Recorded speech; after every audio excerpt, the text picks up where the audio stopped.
सभी बच्चे ध्यान दें। आज हम इलेक्ट्रिसिटी में मीटर ब्रिज पढ़ेंगे।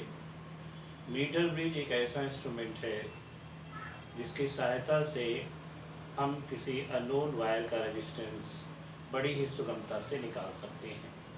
इसकी रचना आप ब्लैक बोर्ड पर देखिए। मीटर ब्रिज में तांबे अथवा पीतल की दो समकोण पर मुड़ी हुई पत्तियां होती हैं, जिनके बीच में एक सीधी पत्ती लगा दी जाती है।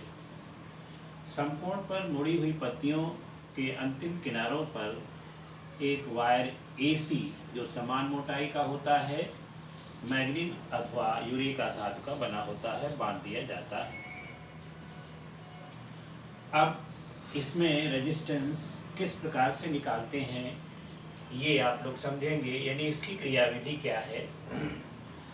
जिस रेजिस्टेंस को निकालना होता है उसे राइट गैप में लगा देते हैं, जैसे यहाँ पर S लगाया गया है, और लेफ्ट गैप में एक रेजिस्टेंस बॉक्स जोड़ दिया जाता है, जिससे हम कोई भी अपनी इच्छा अनुसार रेजिस्टेंस लगा सकते हैं।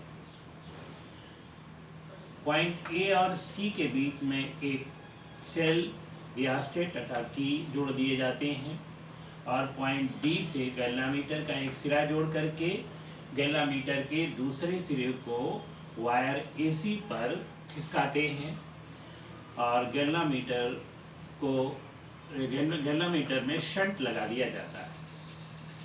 अब इसकी क्रियाविधि क्या है। सर्वप्रथम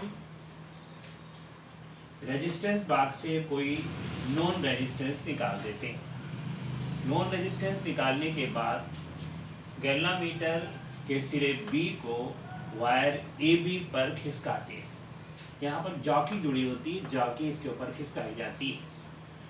मान लीजिए जब हम इस सिरे को यानी जॉकी को AC पर खिसकाते हैं तो गैल्वामीटर में कुछ दूरी पर यानी वायर की कुछ दूरी पर एक नल पॉइंट मिलता है, जहाँ पर गैल्वामीटर में कोई विक्षेप नहीं होता है, यानी no deflection in the गैल्वामीटर।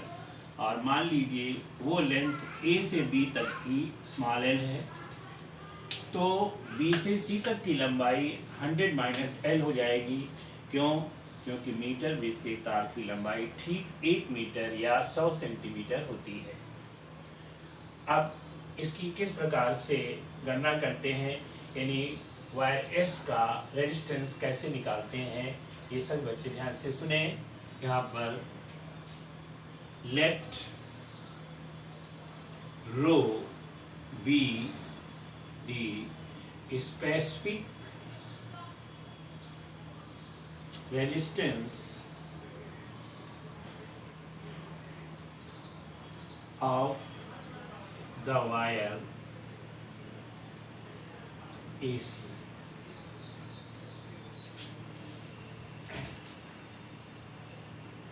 And length of the wire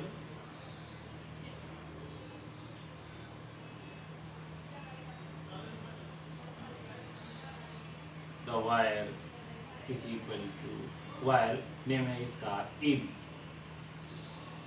is equal to L. Length of the wire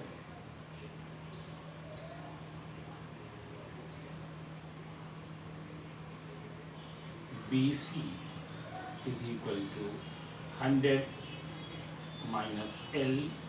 ये दुनिया सभी सेंटीमीटर्स में। Therefore, resistance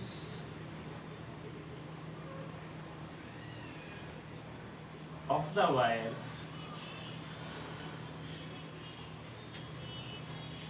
AB is equal to P is equal to rho L upon A, where A is the area of cross section of the wire AC. Resistance of the wire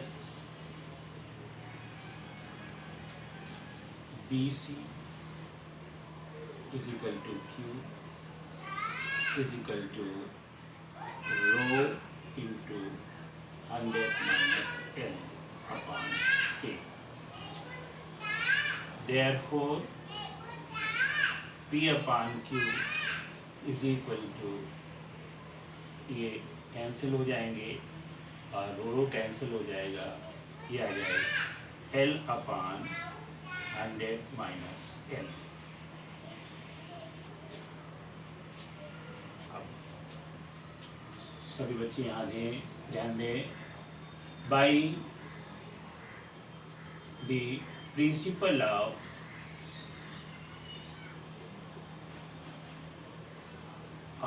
Wheatstone,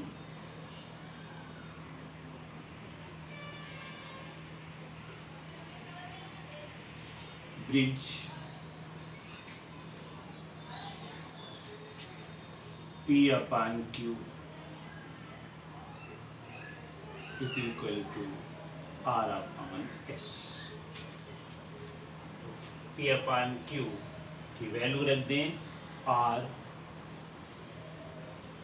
L upon 100 minus L is equal to R upon S. इधर ध्यान दीजिए. Therefore, S is equal to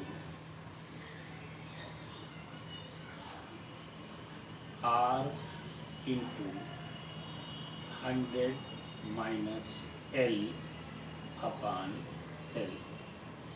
इस प्रकार से इस फार्मूले की सहायता से हम अननोन वायर का रेजिस्टेंस निकाल सकते हैं. सभी बच्चे समझ गए होंगे कि इसका प्रयोग किस प्रकार से करें. यहाँ पर हम ए बी भुजा इसी का नाम हम P रखवाते हैं और इसका नाम Q रखवाते हैं.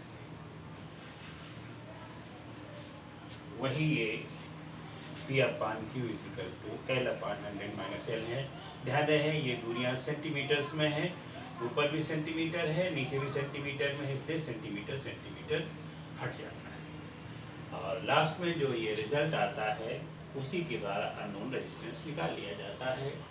अब अगर स्पेसिफिक रेजिस्टेंस निकालना हो तो आगे फॉर्मूला लगा सकते हैं. स्पेसिफिक रेजिस्टेंस मान लीजिए रो है. Rho is equal to R A. Formula होता है आर ए अपॉन एल. ये फार्मूला होता है रेजिस्टेंस का और यहाँ पर जब निकालेंगे तो ये चीज़ हो जाएगी आर, यानी जो ये आपने एस निकाला है आर की जगह क्या हो जाएगा एस हो जाएगा. S into A area of cross section of the wire और L length of the wire. ध्यान रहे ये सब अलग हैं, ये रो भी अलग है और ये यहाँ पर तो फार्मूला है और जो यहाँ हम लिखने जा रहे हैं ये चीज़, बल्कि यहाँ पर rho dash is equal to R dash A upon L dash. क्यों? वो एल और एल में कोई मेल नहीं है. यहाँ पर एस और ये A upon L dash is equal to rho dash. तो इस तरह से हम यहाँ पर किसी वायर का अननोन रेजिस्टेंस भी निकाल सकते हैं. ये है length of the unknown wire. Length of the unknown wire.